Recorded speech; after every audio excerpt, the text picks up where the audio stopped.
Shalom, salam sejahtera untuk kita semua. Perkenalkan, kami dari kelompok 3 ingin menjelaskan tentang pembubaran kebaktian Jemaat GBI di Padang. Perkenalkan, nama saya Moretina Tasya Simbolon dengan NIM 2415 1080 1011 dari Prodi Ilmu Pertanian Perkebunan.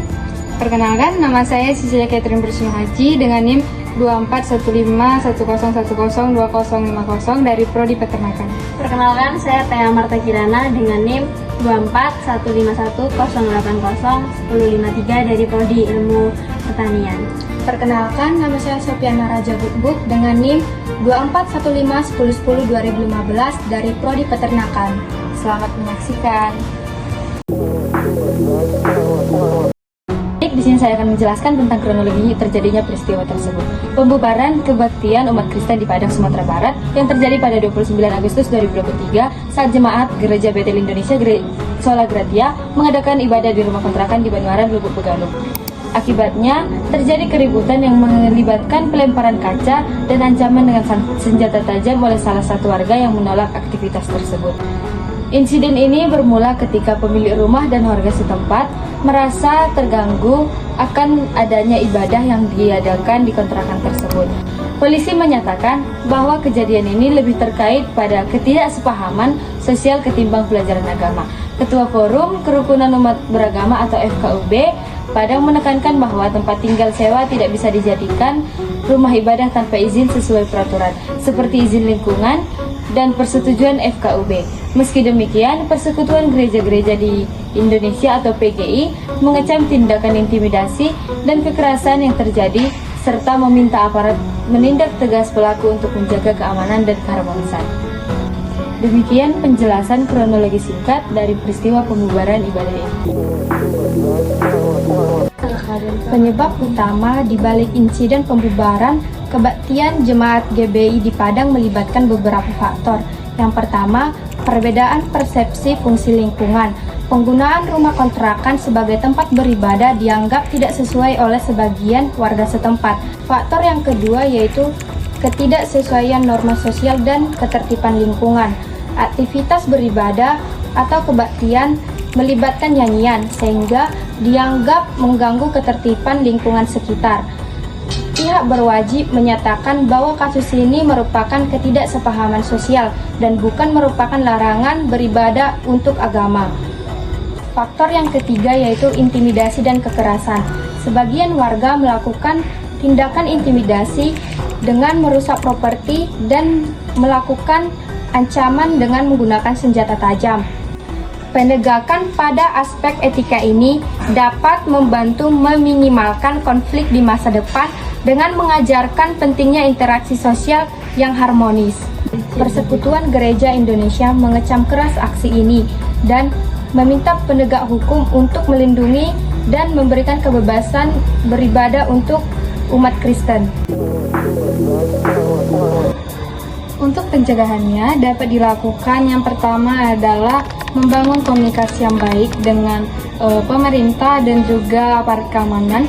Yang kedua adalah meningkatkan kesadaran masyarakat tentang pentingnya toleransi melalui pendidikan dan juga melalui kegiatan lintas. Ini adalah kecaman terbuka dari PGI, Persekutuan Gereja-Gereja di Indonesia, di mana ini mengecam keras aksi intimidasi, mendorong jemaat agar tetap tenang dan menempuh jalur hukum. Ini menunjukkan sikap tegas dalam melindungi hak beribadah umat Kristen sambil tetap mempertahankan kedamaian di masyarakat. Selanjutnya saya akan menjelaskan tentang penanggulangannya. Yang pertama yaitu dengan adanya penegakan hukum, di mana instansi pemerintah melakukan penegakan hukum terhadap orang-orang yang telah melanggar hak asasi manusia yang berupa kebebasan beragama dan membubarkan umat beragama saat beribadah. Yang kedua yaitu regulasi tempat ibadah, di mana setiap tempat ibadah itu harus memiliki izin untuk beribadah. Yang ketiga yaitu promosi atau edukasi tentang toleransi keberagaman umat beragama, di mana kita dapat memberitahukan kepada semua orang tentang bagaimana kita saling mentoleransi antar umat beragama yang sedang beribadah. Selanjutnya itu yang keempat yaitu berupa mediasi antara lembaga-lembaga yang bersangkutan tentang pendirian rumah ibadah atau izin rumah ibadah. Selanjutnya yaitu kerjasama antara lembaga-lembaga yang terkait, yaitu antara lembaga pemerintahan, lembaga kemasyarakatan, dan lembaga-lembaga di sekitar gereja tersebut didirikan. Kelebihan yang pertama adalah peran FKUB dalam mendorong dialog antar warga. FKUB atau Forum Kerukunan Umat Beragama memberikan panduan tentang peraturan pendirian rumah ibadah yang menyoroti pentingnya memahami aturan tersebut untuk menjaga keharmonisan beragama dalam masyarakat yang beragam. Ini membantu meningkatkan kesadaran warga untuk mengelola perbedaan secara damai. Kelebihan yang kedua yaitu pendekatan penegak hukum yang menyampaikan perspektif etika sosial, di mana pihak kepolisian menggarisbawahi bahwa masalah ini bukan pelarangan agama, tetapi lebih pada etika sosial atau aspek sosial yang merupakan ketertiban warga. Dan yang terakhir adalah memperkuat solidaritas jemaat untuk mendukung dan melindungi satu sama lain dalam menghadapi intimidasi oleh masyarakat sekitar. Untuk kekurangannya, yang pertama adalah rumitnya perizinan untuk membangun rumah ibadah, terutama bagi umat yang minoritas di kawasan mayoritas berbeda agama, di mana ini dapat membatasi kebebasan beribadah dan juga dapat menimbulkan ketegangan antar warga. Kekurangan yang kedua yaitu kurangnya mediasi sebelum konflik terjadi. Mediasi yang kurang optimal sebelum terjadinya insiden yang memperburuk ketegangan. Jika ada dialog yang lebih awal antara jemaat dan warga, mungkin kejadian ini bisa dicegah. Nah, kekurangan yang ketiga, penindakan kekerasan yang tidak langsung cepat.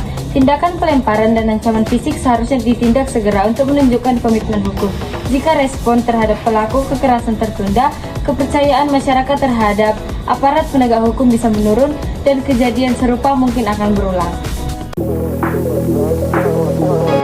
Berikut ini merupakan kesimpulan dari kelompok-kelompok kami tentang pembubaran rumah ibadah, yaitu di mana kita harus memiliki rasa toleransi yang tinggi terhadap umat beragama antara lain. Rasa toleransi yang tinggi ini berpengaruh sekali terhadap pembubaran rumah ibadah ini, dan juga tentunya yang paling penting yaitu perizinan tentang rumah ibadah, yaitu di mana kita harus memiliki izin yang surat atau kayak surat hitam di atas putih, supaya ketika ada pembubaran rumah ibadah dengan alasan izinnya belum ada, kita bisa memberikan izin tersebut untuk bukti secara hukum. Demikian presentasi dari kelompok kami. Jika ada kesalahan kata, kami mohon maaf. Terima kasih. Shalom.